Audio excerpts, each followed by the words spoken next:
What's going on, people? Welcome to another episode of the Get It Bucket podcast with me, your host, Chris LeBron, and I'm always joined by my guy, Kev Lucas. What's going on, bro? Man, it's March 1st, man. How Happy coincidental March is it? Madness. It is officially March, bro. We are here. We got a couple more games in the regular season in conference play, and we are here, Kev. We in March. March Madness. Let's go, bro. It's my favorite time of the year. I love everything about it. We've already seen a whole bunch of game-winning shots that happened, within the past Hmm. couple of days, the end of February. So I'm excited. I think this is honestly going to be one of the best NCAA tournaments we've ever had, just because there's no dominant team. Like even when we thought Purdue was such a great team, they've taken some losses.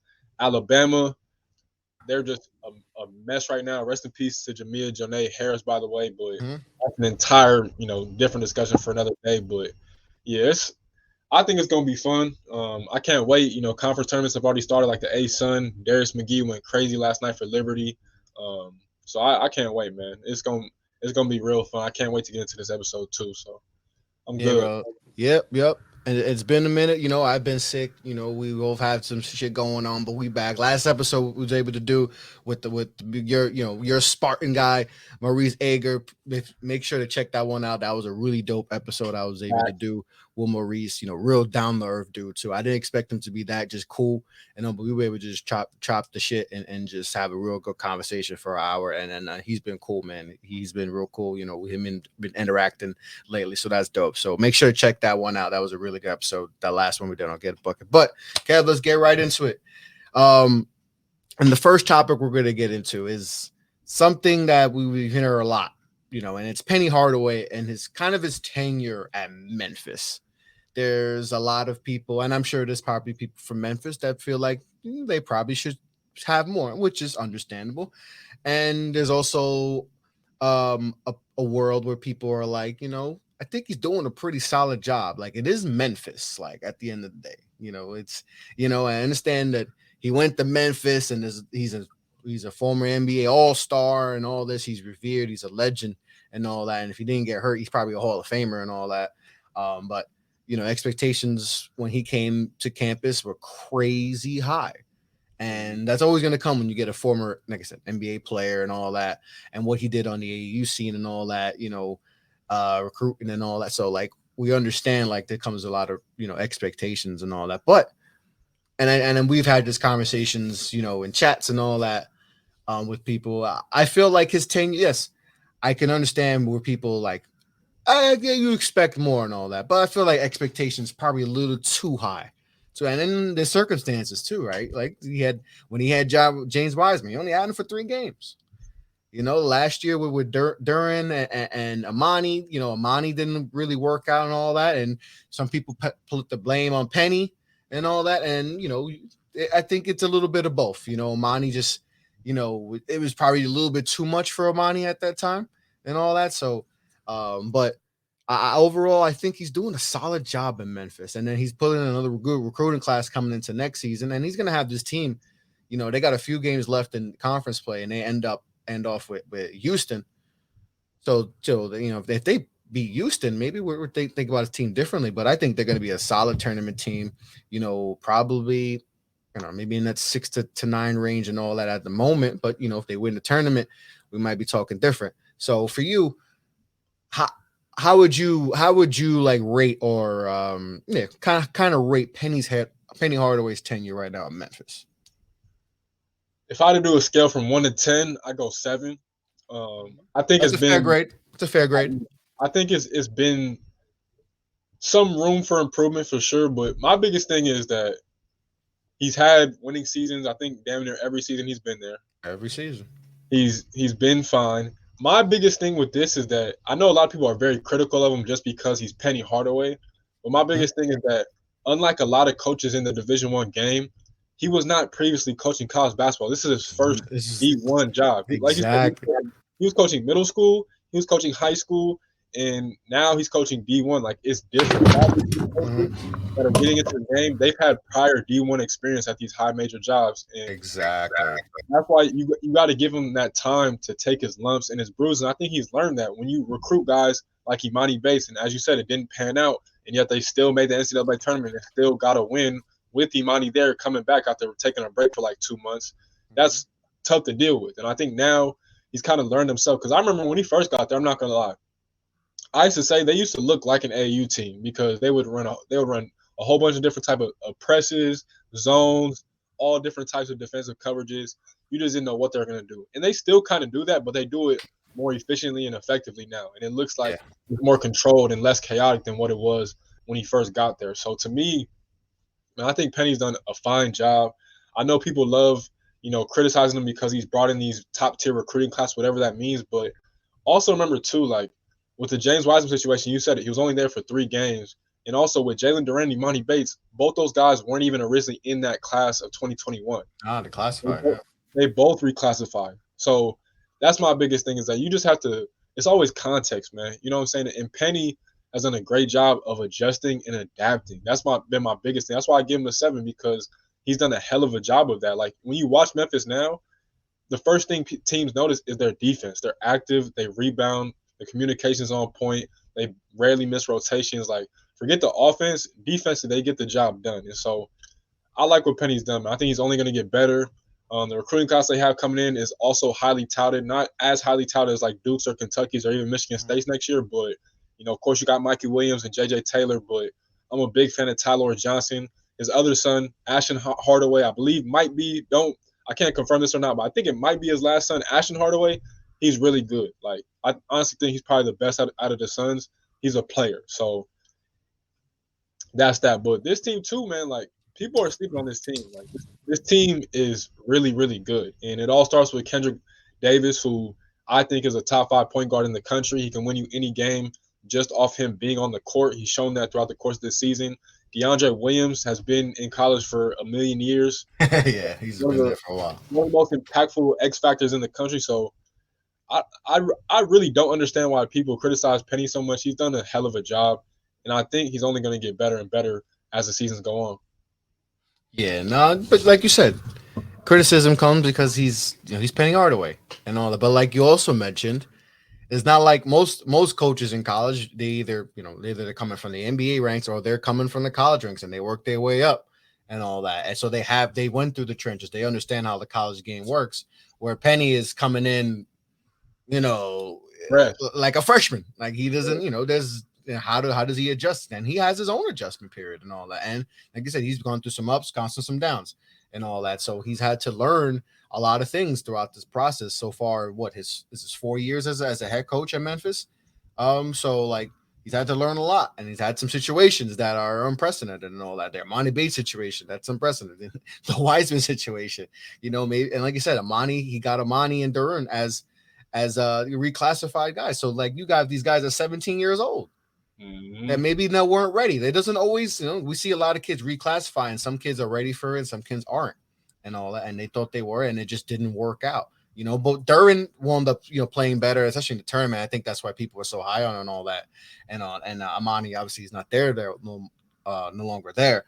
But I think a 7 is a respectable grade for Penny. I think he's done a solid job. Could he do better? Yeah, who wouldn't want to do better? You think he's cool with just being, but if you just look at it as a whole, he's won 20 games every year he's been there. They won 10 games in conference play every single year. Because you want a couple, more appearances in the tournament and all that, of course. But I think, he's probably going to get there this year, and we'll see how they do. So you got Kendrick Davis, who's a hooper, got a couple guys in there like a ball. So, and like I said, next year's class is going to be a solid class, so. And got some good kids coming in. So, I don't know why people calling for his head and all that. There's some people who do, but I don't get it. I think, like we mentioned before, and I know we weren't going to talk about this, but I want to bring up another team, another school that has a legend too. That wasn't on the script, but I'm going to add that because that's an interesting. But there's certain schools that when they have all, former alum there, that they get a little, they're going to give a little grace period and all. They're going to give him extra time and all that. But speaking of that, let's go to Georgetown. I'm a Knicks fan. I love Patrick Ewing. He's a legend and all that. So I grew up on him. He's one of the reasons I'm a Knicks fan. And obviously he's a Georgetown legend. Like you think Georgetown basketball, it's him. Like you think him, AI. There's a few names. Yep. Matumbo. There's a Alonzo few Moore. names. Alonzo Mourning, you think big man and all that. And then you add AI to that. That's probably like the Mount Rushmore and all that. Yep. It's not going too well. It's not going too well in Georgetown. Now, I want to ask you first before we say, because most likely, I just find it hard for him to last. Maybe he'll last season because this is a respect, because that is Patrick Ewing, and you don't want to just, let him out like that. But I think it is probably his last year there. But what do you think was his what didn't work for him at Georgetown? What didn't he do? Was he just not simply built for college? Is he more of an NBA guy, or just tell me, what do you think he didn't have? Well, he didn't have success with at Georgetown. That's exactly where I was gonna go first. Is that let's remember and be honest with ourselves. He wanted to be an NBA head coach. He did. Yeah. He kind of got Mark Jackson a little bit without, I know Mark Jackson has some other stuff, but he kind of, because it was like, it's kind of like Eric Bieniemy. That's a perfect situation. It's like Patrick Ewing should be a head coach over some of these dudes. And this is Patrick Ewing. We're not talking about like some guy. Like, this is Patrick Ewing. Like, he helped, people said he was in Houston and Orlando. Like, he helped some of those bigs and all that. Like, it was like weird that he wasn't getting at least a shot to be a head coach. So yeah, that was kind of wild. He didn't get a shot there. And he only took the Georgetown job out of respect for RP, the legend John Thompson. Yes, that's the only reason. He wanted to, of course, just like all Georgetown fans, go back there, revive them, and get them back to what they were back in the '80s with Hoya Paranoia, which I understand. But one right now is just a tough job because even though the DMV is still one of the hotbeds of talent when it just comes to its own region, because it's hella talent in the DMV. Oh, yeah. A lot of those kids are going to Duke, Villanova, Florida State, not even Maryland. Like, they all leave that entire region, period, and they go other places. So that's been a big thing. And honestly, they're just not an attraction right now. Because you look at the Big East, they're a bottom-tier Big East school right now because you have good programs. Like Marquette is on the rise. You still have Villanova, who we'll talk about. You got UConn. You have other schools. Providence is good. Xavier is good. Like, it's just tough. And so it sucks because, again, you don't want to see a legend like that. Their whole image just kind of get tarnished because of one incident, kind of like when Isaiah Thomas was in the front office for the Knicks.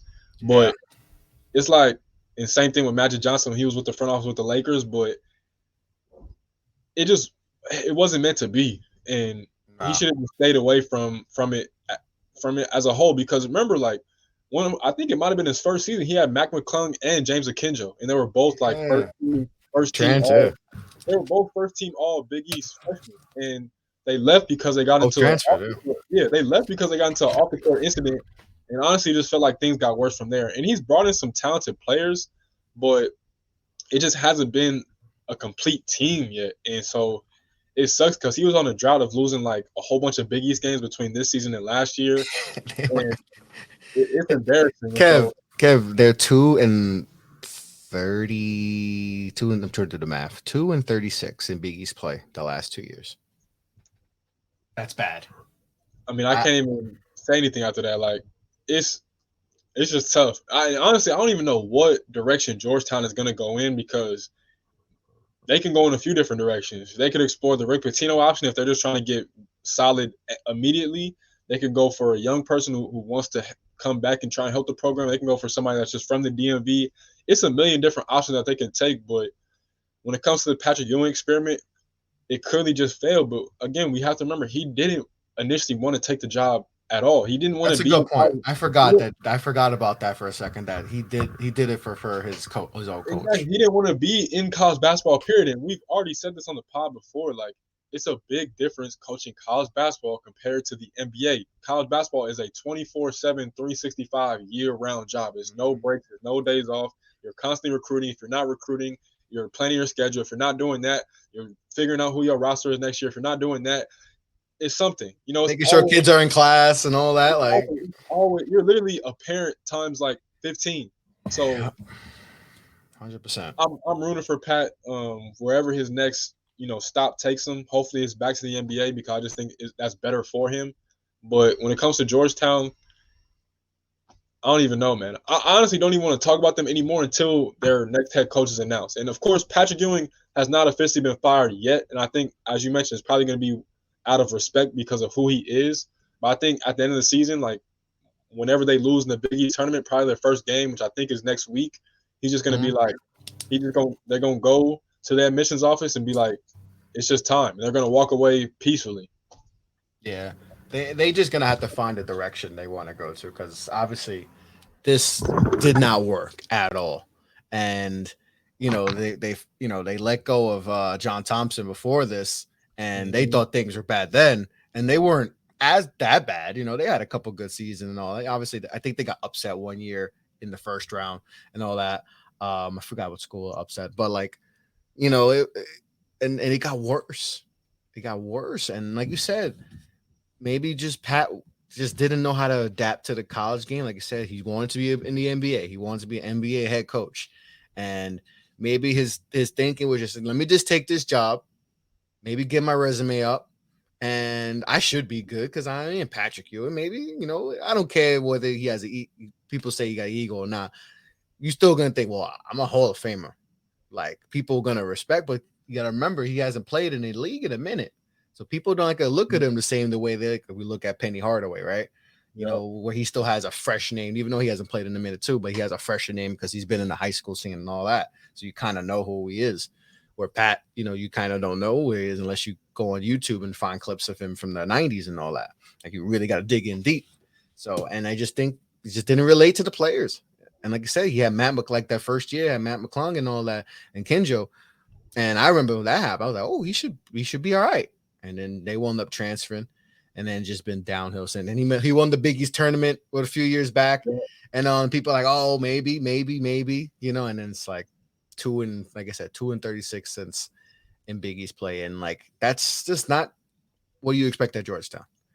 There's just expectations, and like I said, it doesn't always have to be winning 25 games a year, but it can't be this. This is you're literally at the bottom of the barrel of the. I mean, are they the worst program right now in the Big East? Like Yes. that's got to be. Yes. Like I think they It's are. them, I mean, St. John's and DePaul, I'd probably put a little bit above them. yeah, I mean, St. John's has had some all right. They've been all right. They've had some players.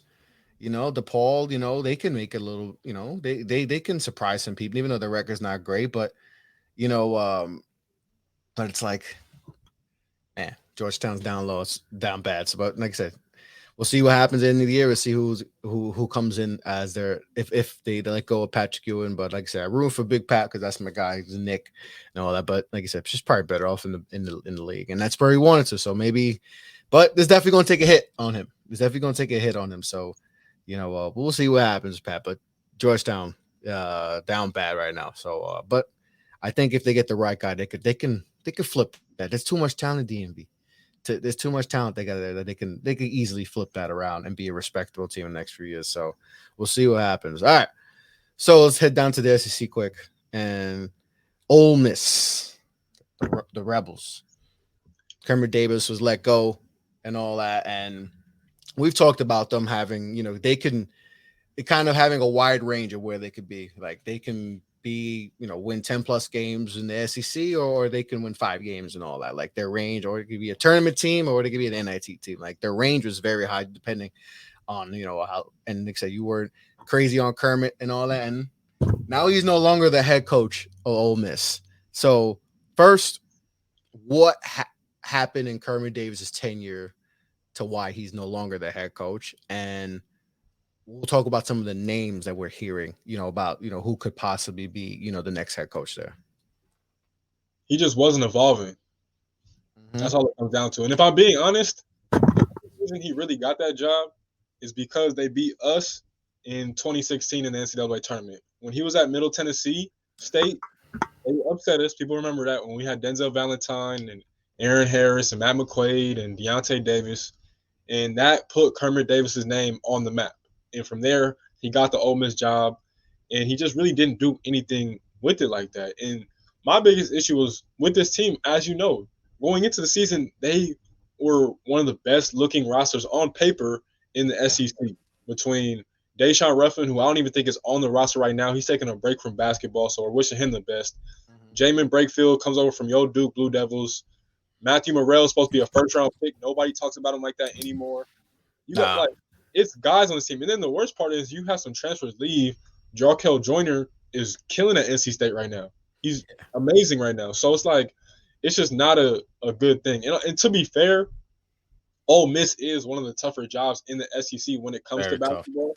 So I'm not going to sit here and make it seem like it was just this absolute dumpster fire, but it just never really felt like he was the right dude for this job. And again, it just never felt like he was adapting and evolving. So that was my biggest thing with this squad was the talent was evident and clearly there, but you weren't maximizing it by any means. And when you're watching them, it's ugly looking basketball. They don't play defense. Yeah. It doesn't look like they have any rhythm. It doesn't Can't look shoot like the three at all. Like horrible. I think they're at like 30% on the dot from three, like around there from exactly. It what I doesn't look saw. like there was any chemistry. It didn't look like they bought into his program, what he was trying to preach.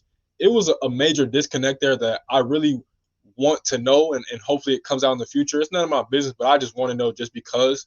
But it just is what it is. And again, I don't think he's a terrible coach. That's just a tough job, and he's probably better off at the mid-major level, and there's nothing wrong with that. I know you No, want to that's get fine.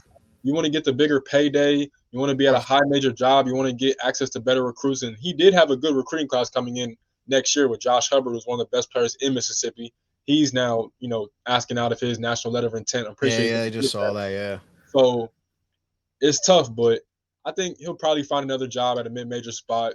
He'll be fine, but this is just a tough job, man. That's all it really comes down to. And again, he did have the talent, but it just didn't. It wasn't trending in the right direction by any means whatsoever. No, no, and like you said, we talked about them a lot preseason, and like you said, they had the talent. They had the talent, but for whatever, he just couldn't get the offense to adapt. How he had his offenses in Middle Tennessee. He had very, very good offenses, and just didn't work. And like you said, it's tough. And like I said, never knock a coach from going to the the mid majors to go into play, for a Power 6 school. You can never knock a coach for that, because obviously you're gonna get more money. It's all about being better for your family and all that. But we see this a lot. We always get that hot coach, and then and then we see them fizzle out and all that. And it seemed like that's what happened with Kermit and all that. But he couldn't get these guys. They had the talent. They had the talent and all that to be a respectable team in the ACC. But it's a tough gig and all that. So Kermit's no longer there. So now that leaves a vacancy, and we hear some names and all that, and one name in particular that we're hearing is a coach that was just let go from Texas. Yeah, a lot of stuff going on in Texas and all that. That's Chris Beard, and it sounds good, right? Chris Beard sounds good, and I'm sure if not just Ole Miss, every team who's potentially going to have an open vacancy or has a vacancy right now, that'd be like, I want Chris Beard, but that's going to come with a massive amount of backlash. You know that because it's still fresh in people's mind. And when it's still fresh, people are going to go at you. Is that even a smart move to even think of? Anyone, forget about Ole Miss, for any team to even think about Chris Beard, right? I know the charges got dropped and all that, but still some happened. Just because the charges dropped doesn't mean nothing happened. So, and like I said, the PR hit you're going to take. And some teams may not care about that, but a lot of schools do, because they don't want their school rep. They care whatever with the athletics, the school rep can get damaged. Mm-hmm. Is that a good look for Ole Miss to potentially go after Chris Beard or any school to go after Chris Beard at the moment right now? I'm saying no. And them last three words that you just said is the biggest reason why. At the moment, if you sit out maybe a year, maybe two, give it a little separation and some distance from that incident, then it's a completely different story. But to go out on a limb and just hire him right now, it honestly looks like a desperation move. That's what it looks like, and you don't want to make it look like that, especially because if it doesn't work out, which Chris Beard's a hell of a coach, so I would think it would more than likely work out. But say it doesn't work out, then it looks even worse, And so I'm not really seeing it. Like again, allegedly he slapped his wife, he beat up his wife or fiance, excuse me. So by any means, I'm not condoning domestic violence whatsoever. Like, if you feel like you have to raise your hands toward a woman, just leave the situation unless she's trying to attack you. But Yeah. I don't know, man. To me, I mean, if that's the direction they want to go, then I mean, what am I to stop it? But I'm just saying, like, that's not a good look whatsoever, especially coming off a coach that again didn't fail but didn't live up to his expectations personally. So it's like you got to get something right. You have to get something right because if you hire a dude that just coming off of beating his wife at a job like Texas, now he's Mm-hmm. at Ole Miss. What are we really doing here? So I don't know. If I was them, I know shout to Walker. He wants to go get Dusty May. I would do that personally because that Florida Atlantic right now, I think they're 26-3 if I'm not mistaken. Yep. They're going to be an at-large bid in the tournament, which is hard to do at a mid-major. They don't even have to win their conference tournament in the Yeah, conference they're USA. in. They're in. Yeah, they're locked in. So if I was them, I'd just go for that, especially because he's up and coming. He's been working for this, so that's the direction I would go in personally. Not even just because of Chris Beard's situation, but just because I believe in Dusty May. He's shown that he could do it at that level, so I would assume that it would probably take him some time because again, Ole Miss is a tough job, and the SEC is it's a dog eat dog world when Mm-hmm. it comes to Musk, Calipari, Rick Barnes, Bruce Pearl. Like it's all dogs there, so I don't know, man. If I'm them, I just play it safe and go get Dusty May because he doesn't come with all the baggage that Chris Beard would come with. No, and that was the next thing I was gonna go to was other options, and Dusty May seems like he's gonna be that new flavor of the month, right? He Yep. he's doing a great job at FE. Like I said, they don't even have to win the tournament; they're in, and that, like you said, that's hard to do at a mid major to be an automatic bid and get automatic bid, and have a tremendous season. All so it seems like, but I could understand, like we just talked about before, like mid major schools, and then they go on to bigger Power Six schools, and that gap is a big gap. That's a big leap, for so, But it's a tough situation. But like I said, and maybe they should have maybe held on to Kermit, but it probably just got too bad that they had it. But like I said, it's tough. It's tough because, like I said, charges were dropped, so you could be like that, but and be like, he's clear and all that, but it's just that it's an image right there, and it's hard to for it's going to be hard for me as a parent when I sit down with Coach Beard and be like, how can I trust you with my kid to be at your school? You know, I think that's a real thing too. That like I said, it's still fresh. It's a fresh wound that we just just happened recently. So it may be something where Chris Beard maybe have to take a year off or two possibly, and then we could hear about his name more. But I don't know. It is college basketball and it is about wins and losses. Unfortunately, that's how it works. No matter how nice you are or whatever, if you can win games, you're gonna get a job.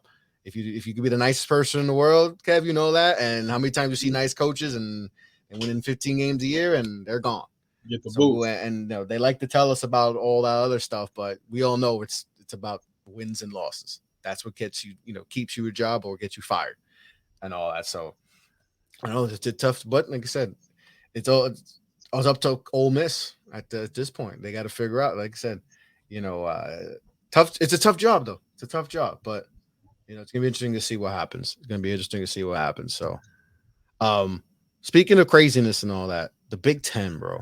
We just talked about them before. The Big Ten's wild. It is wild. Indiana, Jalen Hood-Schifino, man. That kid's good. That kid's a lottery pick. That kid is a lottery pick, man. He's special and all that. But we got a lot of craziness going down in the Big Ten. We got your Spartans, Indiana, Purdue. The list goes on with the Big Ten and all that. So just tell me right now, what's your outlook right now on the Big Ten? Because, like we mentioned before, the Big Ten tournament, I don't know who's going to win it. We don't know who's going to win it. It could be 7 teams that could win it. On the night, hey, Penn State could come out of nowhere, win the whole damn thing. Just have a hot run. So it's just that up and down. But it's been fun watching it. It's been fun watching the Big Ten. The conference that we made before the season we may have thought was, maybe just Indiana and sprinkle in your Sparty and Purdue, but it's deep. It's deep, Kev. So talk to me about the Big Ten right now. It's weird, honestly. It Like really is. Yeah. that's the first thing I got to start off with because you just honestly don't know what you're gonna get on a night-to-night basis. For instance, just recently, this past weekend, Indiana went on the road to play their rival Purdue in Mackey Arena, which is the toughest environment, in my opinion, in the Big Ten and arguably the country. Jalen Hood-Schifino goes off for, I think, 35. Hell of a performance. Right? Off. And then Off. yesterday, they come back home for, I want to say, their second to last game at home this season, and they get ran off the court to Iowa. And Iowa's been kind of Chris Murray balled out. Yeah, and that's the crazy thing. Like Chris Murray went crazy after we just played them, and they beat us on Saturday after we choked a 10-point lead with like a minute and 30 seconds left, which is insanity. And that honestly just encapsulates the whole Big Ten right there as a whole. You don't know what you're gonna get. I don't know if it's any consistent team right now. Northwestern might be, but even them, like, it's still Northwestern. Like, You're right. Northwestern, and they do have two senior-led guards between Boo Buie, who was phenomenal, and Chase Aldiz. But even them, like, they went on the road and lost to Maryland. And Maryland, they have not lost at home all Big Ten conference play, which is incredible for Kevin Willard's first year over there. So, again, you don't even know what you're going to get. Michigan, they got 2 games this week that they have to win, or they got to win at least one of them to get into the tournament. At least one of them. I want to say, I believe they go to Illinois, and then I think they're at Indiana. Mm-hmm. And they have to win one of those to get in. If they don't win one of them, it's ugly for them. They save their season by winning against Wisconsin at home. Yeah, they're at Illinois and then at Indiana for senior night. And so they got to. And that's a team that has an All-American and Hunter Dickinson. And Kobe Buffkin is a rising NBA draft prospect. Oh, yeah. Rising. So I don't even know how to start. Ohio State, shout out to Mo. They've been a absolute dumpster fire this year. Like, yeah. A lot of people are trying to call for Chris Holtman's head. I'm not going to go that far because Chris Holtman is a good coach, but this team is talented. They dealt with some injuries. Zed Key, he's done for the season. They had a solid start to the season too. Like even in their losses, they had some good losses, if you want to say, and it just once we got to Big Ten play, they fell off the wagon. I mean, what they got, like a one or two Big Ten wins? Like they really fell off the wagon. They are 4-14 currently, okay. and just like them, I think their last game they played Illinois at home and they beat Illinois, and that's that Illinois team is. Illinois honestly is the epitome of the Big Ten this year because Illinois' roster is one of the most talented rosters in the country. If you guys know me, I don't really like to just base things off of talent because, yes, you do need talent, but talent isn't the end-all, be-all to win games. You need chemistry. You need good coaching. You need guys that are buying in. You need selflessness. It's a lot of different recipes that go into winning basketball. And Illinois, to me, going into the season, they were my favorites to win the Big Ten, and it was largely part of their talent. And they beat UCLA. Exactly. And they beat Texas at Madison Square Garden. Those are two of the best non-conference wins that you could possibly get. Mm-hmm. And for them to just be so down, you just never know what you're going to get from them. Terrence Shannon Jr. is a player. We all know this. He honestly probably shouldn't even be at Illinois right now because he was originally trying to go to Michigan. Mark Adams denied that. But even that, he should probably already be in the NBA right now. Matthew Mayer is a national champion. Mm-hmm. I don't even know why Baylor kind of just let him walk because that just doesn't make any sense because he was such a vital part to that. Yeah. He's had an up and down year. Now, there's a lot of stuff going on behind the scenes and all that with him. So he's had a rough year. 100%. So it's just strange to me, man. I honestly don't even understand it. My Spartans, I know we'll talk about them in a second, but we're good. It's just on the road. We've had some struggles closing out games, but that's largely it. But all in all, like another team, Wisconsin, they were really good for a second. Chucky Hepburn is hurt. I don't know how long that's going to be. He's clearly their best player by far. They've fallen off a major cliff, and it's sad to watch them. And so I'll wrap by saying that Purdue, the jury is out on them. They've had some tough losses. They got swept by Indiana.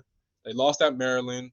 They lost at Northwestern, and I could be missing another one, but the jury's out on them. And to me, it's been the same thing. Like, obviously, I don't think anybody expected Zach Edey to be as dominant as he has been this season going into the season, but they still have 2 freshman starting guards in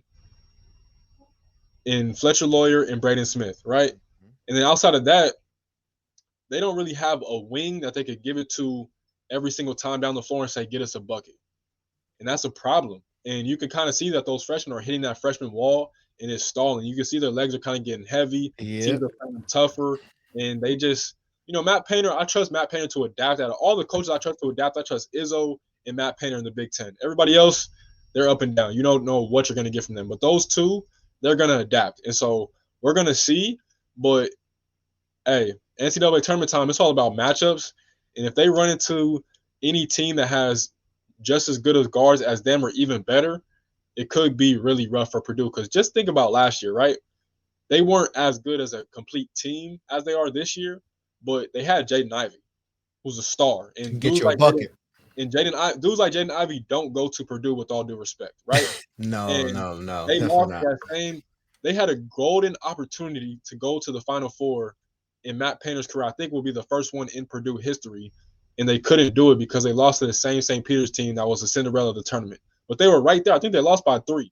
They were right there. It was a close game, man. So, man, I'm laughing because I don't even know what to make of the Big Ten. It's like it feels like it's a couple teams that could go to the Elite 8, but it also feels like I wouldn't be surprised if every team lost in the first round. Honestly.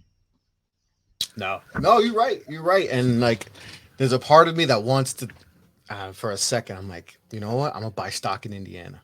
I'm gonna go put a bet right now for Indiana to get the Final Four. But like you said, it wouldn't shock me if they lose in the second round or the first round.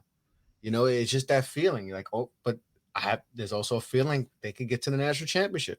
Like I was just watching the field 68. They felt the same way. Like, this could be a Final Four team. But then they could also lose in the first round. Like it's just that wide and all that. But that's the Big Ten this year for you. And Penn State, can Penn State shock some people and all that? Like it's a lot of parity right now in the Big Ten and all that.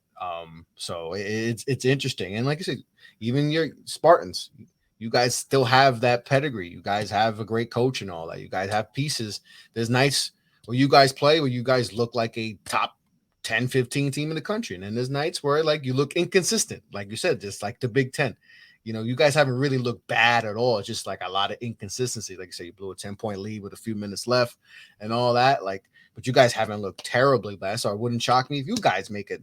But wouldn't be surprised if you lose in the first round. So it's that time. And Illinois too. Illinois is probably the most frustrating team because there's so many teams in the Big Ten that if I told you, Kev, like, yo, Illinois made the Elite 8, Illinois made the Final Four, you'd be like, oh, okay, that's not shocking. But if I told you, yo, Illinois, same way, they lost in the first round, you wouldn't be surprised. It's just one of those. So it's gonna be, even as a bettor, if you're a bettor, it's hard to bet on the Big Ten because it's like, yeah, a lot of teams could get to maybe the most teams that you feel like can get to a Final Four, but they also have the most teams where you'd be shocked that they're out in round 1. And you hear the Big Ten had an awful day 1 in March Madness. They had an awful day. So it's just that crazy in the Big Ten right now. But it's been fun though.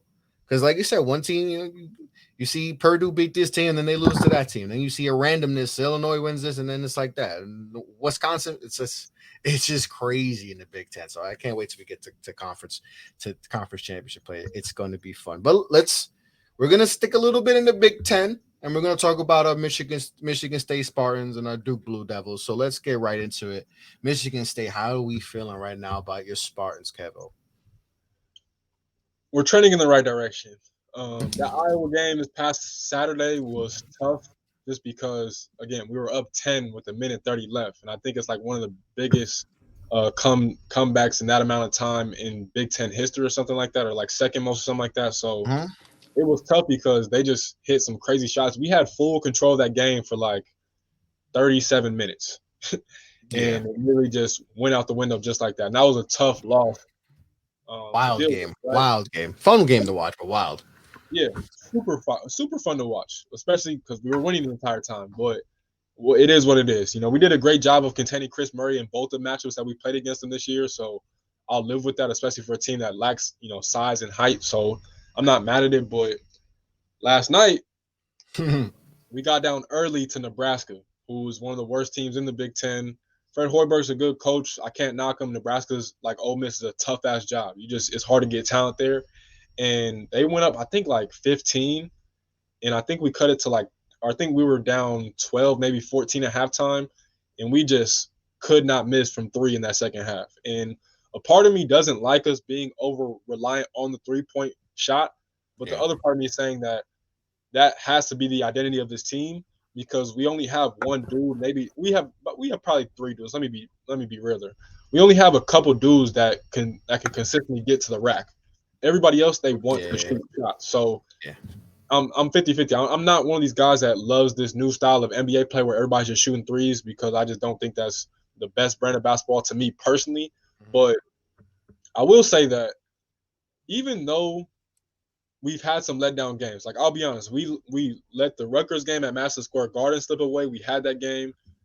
We just mentioned Iowa. We had Purdue at home. We let that game get away.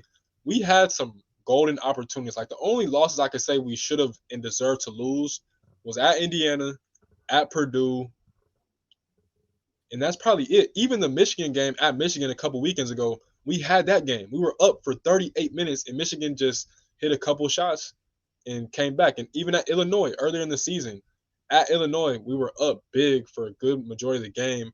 And then Illinois, Matthew Mayer and Coleman Hawkins just went off, and it was right from there. But the saving grace for me with this team is that, one, our guard play is clicking at the right time. A.J. Hoggard had a career high in assists last night, 14 assists, which is the most in the game. I sent with Magic Johnson. If you ever get put in the same vein as Magic Johnson when it comes to assists, that means you're doing something correct. Doing something good. Tyson Walker, man, shout out to New York. Staten Island, stand up. Or I think he's from Long Island. My bad. I'm forgetting right now. But one or the other, regardless, he's from New York. He's been putting on a show. He's been hoping. He's been going crazy. And he's looking like a guard that can carry you to some wins come March time. And so I'm loving that. And then my guy, Jaden Akins, is looking like that NBA player that I've been telling folks for so long that he is. And he's finally stepping into his greatness. And he's finally getting some more shots. And so our guard play, to me, I would put them up against any backcourt in the country. Of course, you got some really good ones. You got Houston, you got Baylor, you got UCLA, and more and more and more. But I like our guard play against anybody, just me being a fan. And then the next thing is that even though we struggled to close out games on the road, we've been competitive. And on top of that, when you go back to the early non-conference portion of the season, we played good on neutral floors. We played really well. Even when our guys were hurt between Malik Hall and Jaden Akins, we played Alabama tough. We just didn't have enough firepower to keep up with them because two of our rotational players were out on a team that already lacks depth. But we beat Villanova. That game's looking better and better by the day because we see what they're doing. I know we'll talk about them in a second, but I like us on neutral floors. And, of course, as you mentioned, when we started this topic, we still got Coach Izzo. He's one of the best at adjusting in the NCAA tournament. So I like where my squad is at right now currently. We got one more game left in the Big Ten regular season, I believe on Sunday, senior night, which will be against Ohio State. Should get that win, even though Ohio State is kind of playing a little bit better now. But I like where my squad is at, man. I'm feeling confident going into not only the NCAA tournament, but especially that Big Ten tournament. Oh yeah, like you said, you got Coach Izzo, man. I told you that. You got to trust us. There's very few coaches that I trust in March, and he's definitely one of them. So, like you said, we mentioned before, you guys haven't looked really bad this year. That was not that one game where like, oh man, Michigan State just looks. It's just you just been inconsistent and all that. But you guys are like I said, you got Izzo, so I trust. Like you said, your guard play has been really good. And all that. It's been fun to watch that. So good things happen. So let's head on over to Duke Blue Devils. And feels like things are clicking, Kev. It feels like things are clicking. And you know what I like about this team? Everybody, when you think of a lot of Duke teams, you think of, the 3-point shot, right? Live and die. A lot of Duke teams have lived and died by the three. Like, and there's been some years where we've lost in the first round, Lehigh, especially because we lived and died by the three. CJ McCollum, took advantage of that and all that. So this year, I think we just we've adapted to that. Yeah, we don't have guys who have a lot of range and all that. So we take advantage of the mid range and get into the bucket and all that. It seems like they're doing that a lot more. because we've struggled to score in this, but it seems like they've definitely the defense and the offense. It seems like it's clicking at the same time, and we're healthy. We talked about that on the spaces, last week. They're healthy. Everyone seems like they're healthy. Seeing more Tyrese Proctor with the ball in his hand and all that, which we need to see. Like I said, I love Roach and all that, but he's not as dynamic with the ball in his hand than Proctor is. When Proctor has Yep. the ball in his hand, he's more dynamic and he could do some more stuff and all that. And then actually works out for Roach and all that, because Roach as a secondary ball handler to me that's really good. And then you got Derek Whitehead in there too, who's healthy. Lively's look lively. He no pun intended, but he Yep. looks lively. Like he looks like yeah. And I still think there's way more in his game than we're seeing. We're definitely not seeing some of the perimeter stuff that we saw in high school and AAU. But maybe at the next level, he may be able to expand it. But right now, he just looks more confident. I mean, we had the game a week or two ago where he had felt like he had 10 block shots. So he's blocking everything, not just blocking, just contesting every shot and all that. And to go with Filipowski, that's to have two big guys like that is going to be clutch when you get to tournament time and all. And it feels like Shire got to the rotation he wants and all that. Mark Mitchell's hooping. Like it just feels like we're healthy. They finally got the guys in, and it feels like a good brand of basketball. Like, yeah, they're not going to live and die by the three like they used to, because they don't have. That's not the type of team we have. So they're going to be able to work in the mid range, get everything in the low post and all that, and just try to stifle you on defense. That's what they should. The defense has been really good. The offense is coming together, and they're healthy. So this Duke team to me look real good, and we're finally getting to see what this. What a John Shire team is going to be possibly going forward. So that's interesting. And they got the last game, tough game they just played against NC State. They beat Virginia Tech. The last 3 games have been solid and all that.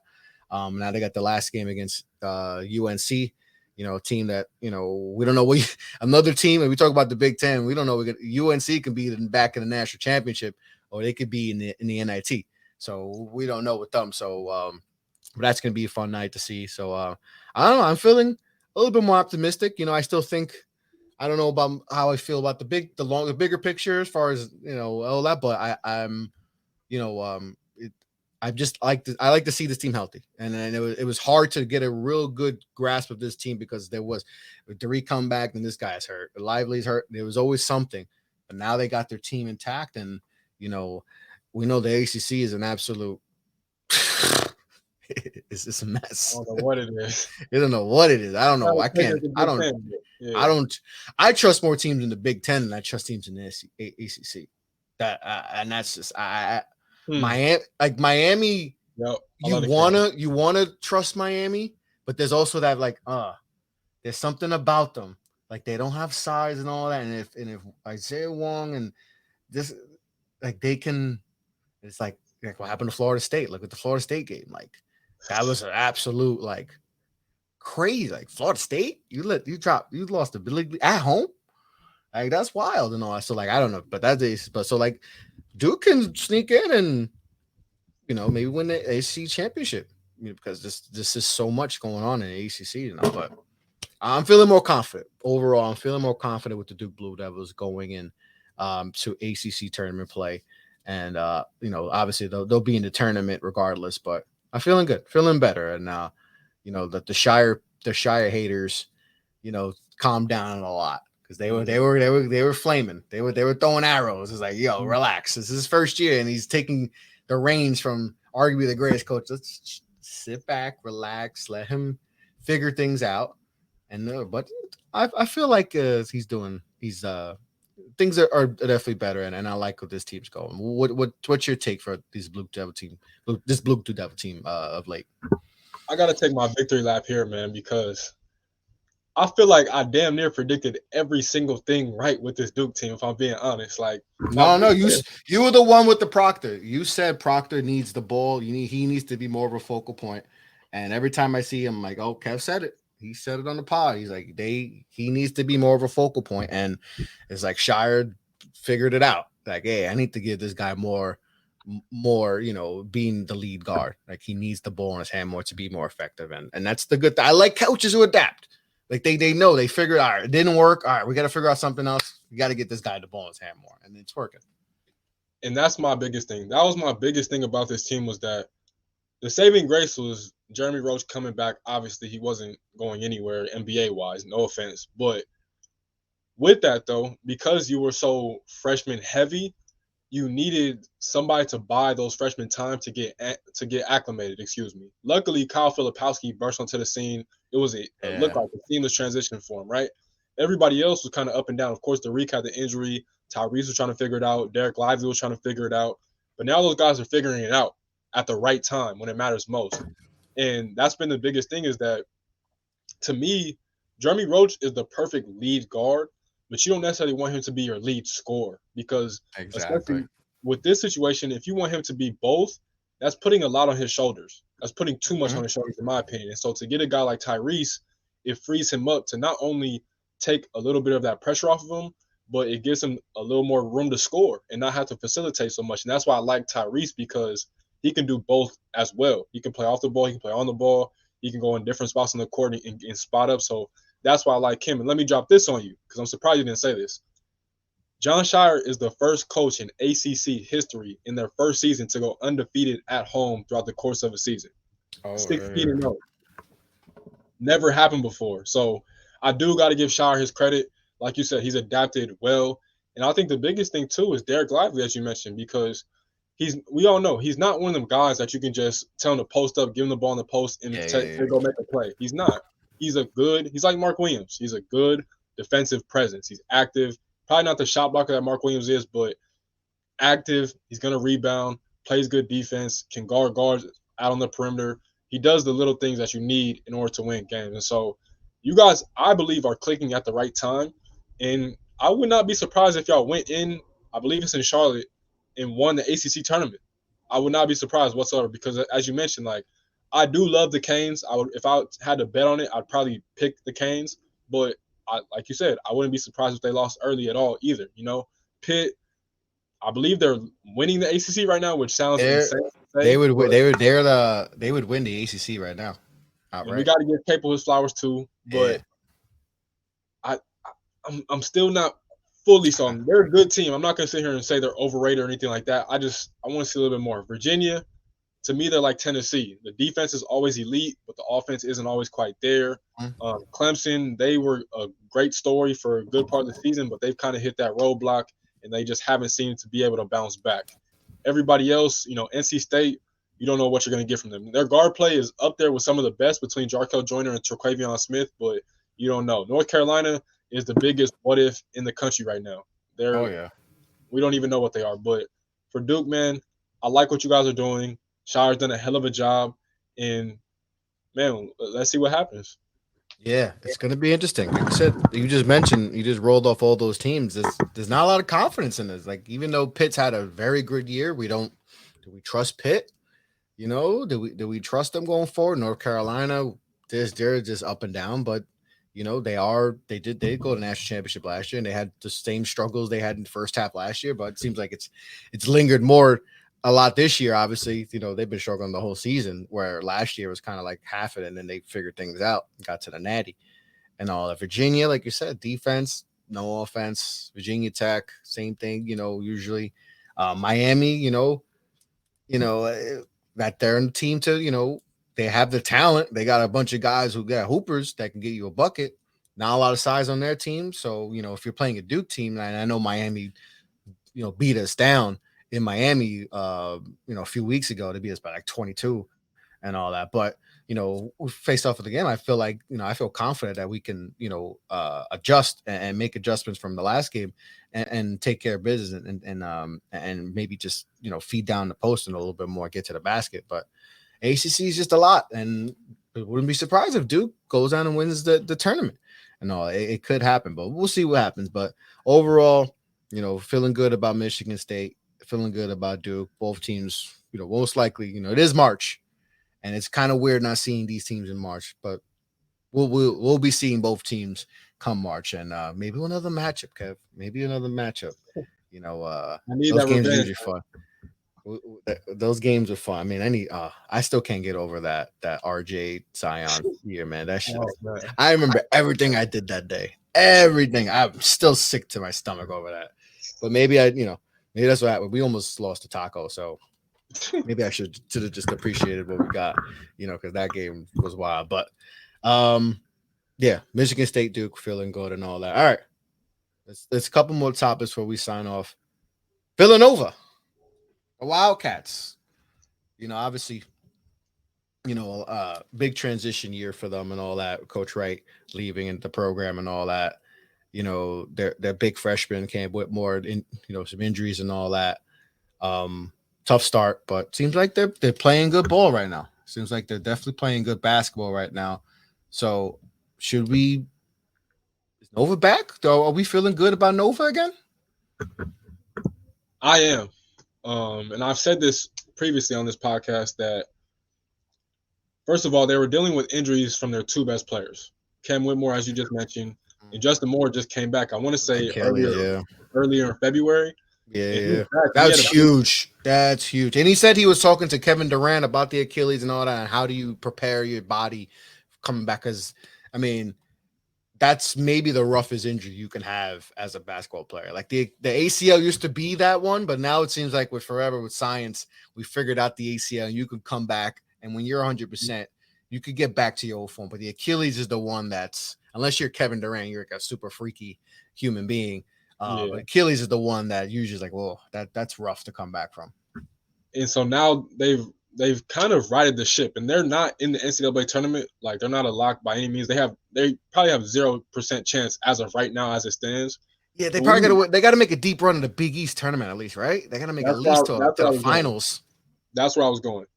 I would not be surprised if they walk into Madison Square Garden and win. I think it would probably be 4 games in 4 days, which is a tough ass job to do, especially with this Big East, which is very, very stacked and loaded. That's a hard task. But if I'd put my money on any Big East program to do something like that, it would be the Villanova Wildcats. And I know someone out there watching this probably saying they don't have Jay Wright. You're right. Jay Wright is one of the best coaches of all time, in my opinion. I know. Kyle Neptune, though, obviously isn't that, but he's learned that, first of all, he got his guys back, obviously, but he's made his adjustments. He's adapted, just like Shire and a couple other guys. And they're trending in the right direction. They won at Seton Hall last night. Last week, they won at Xavier, and then they beat Creighton at home. Great, yeah. 2 good wins. 2 really good wins. Quality wins. And so, to me, I like them in any matchup versus any team in the Big East because, one, Eric Dixon is one of the most opposing threats in the Big East as a post player. He's learned how to space out the floor. And when he spaces out the floor, not only can he knock down shots, but he gives open driving lanes for guys like Cam Whitmore, for Brandon Slater, who's a hell of a player, for Caleb Daniels, for the other guys. Now, the biggest concern still is that they do lack a true point guard, and eventually it's going to be Mark Armstrong, but he's a freshman right now. His body isn't really built for the physicality of the Big East, but next year it definitely will. But getting Justin Moore back, the good thing about that is when Colin Gillespie wasn't running the point, the few times that he wasn't in his Villanova career, like when he was on the bench or in foul trouble, whatever the case may be, Justin Moore was that secondary point guard. And that's the beauty of it, is that you can trust him to run the show and get guys their shots. And another thing with Cam Whitmore's learning how to play with all these guys still.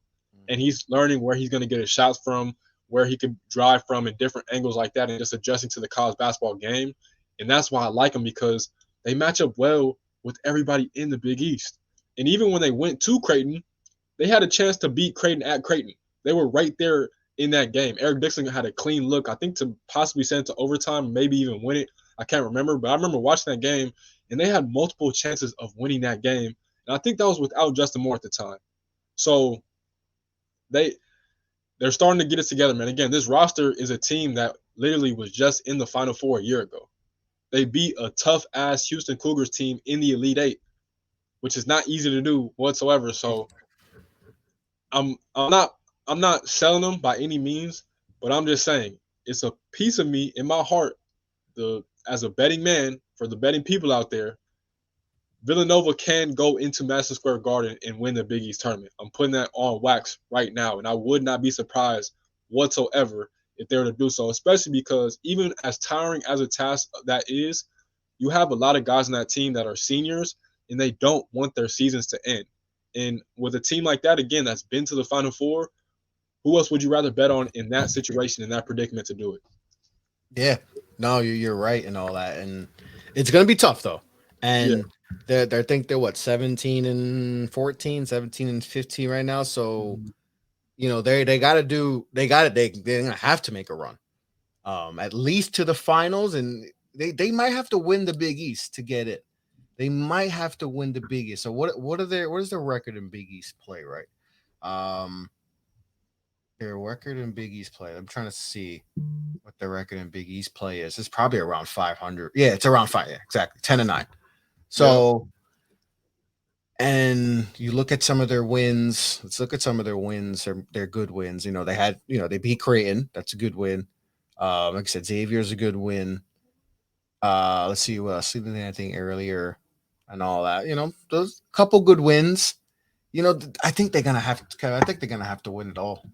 They have to. I just think they Or, have to win it all because I mean, yeah. obviously, early in the season is where that's a lot of their losses and all that, and you know, the rough stretch in the beginning is gonna hurt them at the end Mhm. unless they win. I think they're gonna have to win the Big East, and like I said, it's not gonna be easy and all that, but they do have the piece. Like I said, Justin Moore coming back, and especially the last few games, he's been really balling out. Cam Whitmore is starting to feel his presence in the lineup, and we're seeing the Cam Whitmore that we was coming out of high school that people were like, yo, this kid might be the third best player in the country, and maybe in the draft, like he might be the third pick and all that. So can't count on a Nova team. Regardless, Jay Wright or not, and Cal Neptune, but like I said, he had his adjustments and all that, early season struggles. But I think they're gonna have to win it all to get in, but at least get to the finals. And maybe if it's a close loss, something crazy happens. You know how the craziness happens in these conference plays and conference championships. So it's gonna be interesting to see. But definitely a team. If they get in, if they do find a way to get into the tourney, Dangerous. it's gonna be dangerous. It's gonna be dangerous. All right. Last topic. The defending national champions, the Kansas Jayhawks.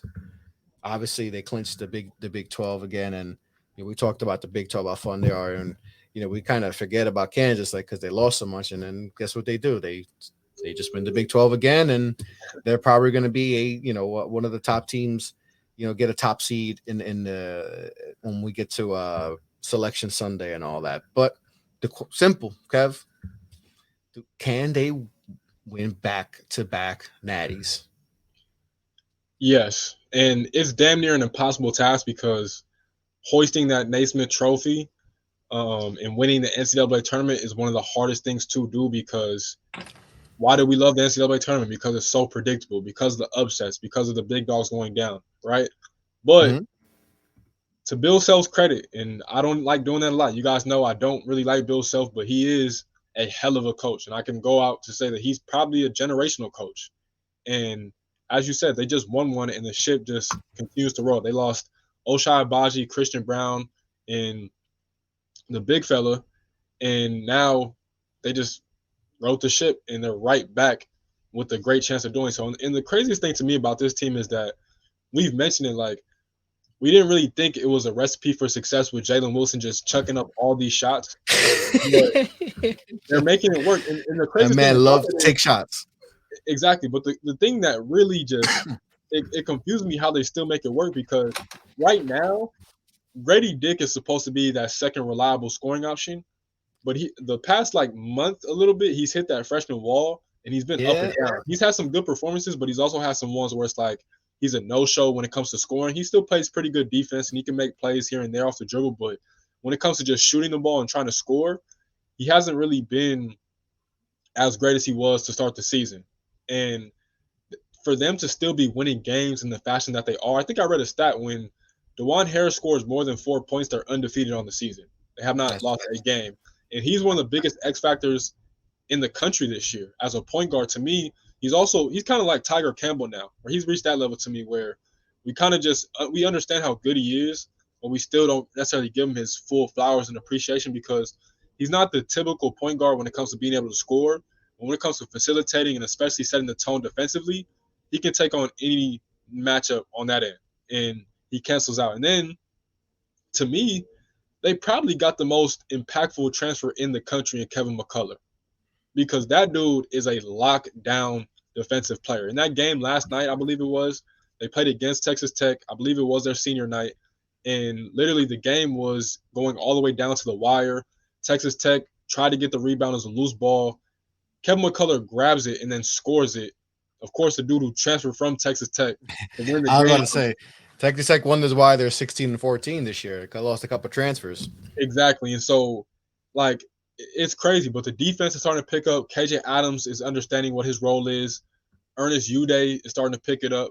Their bench is very iffy. They haven't really found that much bench production, but that starting five is up there with any starting five out there possible. And so they're figuring it out, and slowly but surely, man, you just can't count out the Jayhawks. They've been dominating the Big 12 for forever now. They're continuing to do so, and they're right back in the thick of things to not only obviously they just won the Big 12 regular season, but they can win the Big 12 tournament and they can get right back to the Final Four and potentially even a national championship game. So I'm saying yes, they can.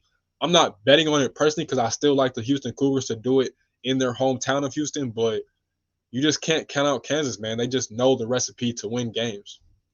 Yeah, no, and they have they have a good balance too. They have a good balance and all that. I just don't want Jalen Wilson to shoot them out of a game. I love Jalen Wilson too. It's not a knock on him, but there's times where, like you said, like he just takes some shots you just like are very questionable. We saw that a lot early in the season and all that, and but he can take over games. But there's sometimes where he can outshoot you out of it, and you don't want that to happen. But like I said, Grady Dick has been solid. Like I said, hit a little bit of a wall lately and all that. And, it was crazy hype for him early on. It was crazy hype. Like I said, they have it, man. They have what it takes to win back to back, and it hasn't been done since the Florida teams in 06, 07. So it's been a while since we have back to back. And then before that was, I think, when Duke won it back to back in the early 90s and all that. So it's hard to do it in college.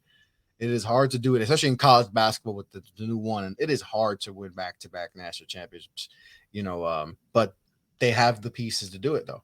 They do. And they're battle tested, too, because you play in the Big 12, you're battle tested. And also, they got everything possible to win it and all that. They got guys who can score and all that. It's like a good point guard play, and they got a great coach. Maybe one of the best regular season coaches, we've ever seen. And all that. And last year, him winning the national championship was like that big, getting that big chip off your shoulder because he was one of those coaches where like, just another, great regular season coach can get you to the national championship, can get you to a Final Four, but can he win it? And they came back, the largest comeback victory in national championship history, which makes me happy because my team lost to the North Carolina in the Final Four. So I was like, at least some, bad happened to UNC. They blew a big lead, but, Kansas had all the recipe to win the national championship. But it's March Madness, Kev. We got a lot of great games ahead of us. Regular season's ending. We got conference championship play about to start. It's gonna get fun. We're gonna get selection Sunday soon. It is a great time to be a fan of college basketball because we are ramping up to March Madness and the brackets and all that. We could fill out our brackets and get crazy because we thought the 2 seed was going to beat the 15 seed and they lose and all that and have fun with that. But another great episode in the books, brother. Appreciate y'all, man, for tuning in. Appreciate you. Shout out to Off the Ball Network as always. We're going to keep rocking. Like you said, it's March. It's the most wonderful time of the year in my eyes. I can't wait to keep going, man. It's going to be fun. It's going to be a lot of great games, a lot of great action. I'm not even thinking about the NBA right now because the Heat are just abysmal, but still, it's college basketball season, man. I'm going to enjoy it while it's here because it doesn't come around for another however many months. So we're going to enjoy it while it's here. You're going to enjoy it. The Knicks are playing good. It's very rare where you got college basketball coming and the Knicks are good at the same time, man. I don't get this. So this is to be a basketball fan right now. It's beautiful for me. It's beautiful for me until the playoffs. But that's a whole nother story. But that's going to end it for another Get a Bucket podcast. We're gonna try to get one in hopefully soon. Like we said, we can get you prepped for March Madness and all that. Maybe hit some spaces, so stay tuned for that. We'll try to hit up some spaces and talk college basketball in there too. But on that note, I'm Chris LeBron. It's Kev Lucas. Get a Bucket podcast. We out. Peace.